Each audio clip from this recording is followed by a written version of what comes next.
Thakur, you know these figures. I'm just reading it. Correct me if I'm wrong with these figures. AIIMS spends 31.31 lakh rupees on every undergraduate student per year. It takes about 1.7 crore rupees to produce a single MBBS doctor at AIIMS, while the fee that they pay is regularly about 850 or 1,000 rupees. If these figures are right, then there's a huge amount of money that is going on in training these. I mean, the gold standard is still government hospitals, and primarily it's government hospitals that are producing these doctors. There are a few, of course, private hospitals. Given the fact that you're paying so much to produce these doctors, can the government say we have a right to say that no, you can't go abroad? No, they can't say it. They can't. Because this is one of the function of the democratic government, who are providing education, general education, medical education, something like that in many branches, and then you cannot prohibit any person on that account. But suppose you can say that for 4 years after MBBS you serve this country, and then you can do. Okay. Or 3 years you serve this country, and then you can do. Okay. Like that. But you cannot put a ban on going out. What about that idea? So serve the country. That's exactly what I said. The ban is not indefinite. It's not prolonged. It's not a lifelong ban.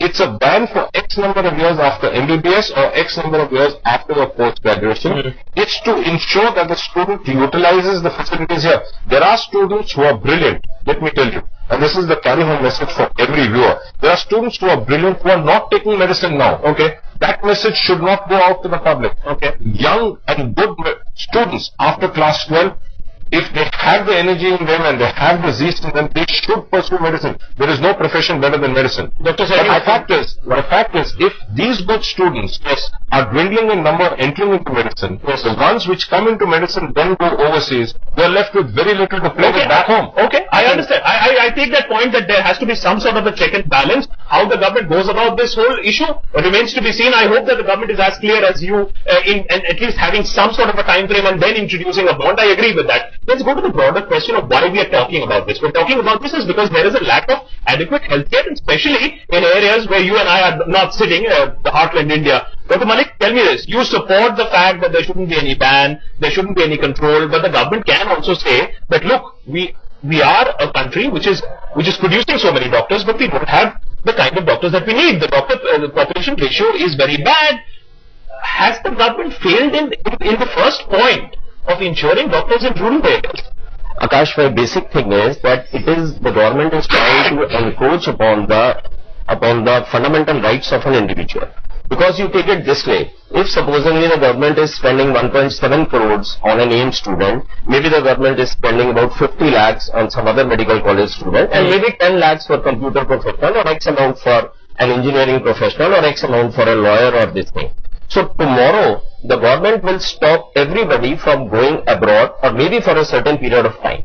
The second thing is, the basic years of the settlement is immediately after your post-graduation. So wherever you go after post-graduation for 5-10 years, wherever you spend, you finally settle down there only. So my only objection is upon the encroaching upon the fundamental rights of an individual, not only the doctor, but tomorrow it will come on to every professional, because after all. But the point of the government is well taken, that there is a paucity of doctors, and the answer to this is to create more and more infrastructure to produce more doctors. Because even after they stop the brain drain, even this problem is the acute shortage is not going to solve. The ratio of 1 in 1700 might come down to 1 in 1500. I want you to answer this. Fine, don't have any sort of a bond. Allow students. It's absolutely a free world. But the fact of the matter is that there is this internal brain drain that is there. Private hospitals get all the doctors in the world. Expensive Medicare is very much a reality. What do you do with that?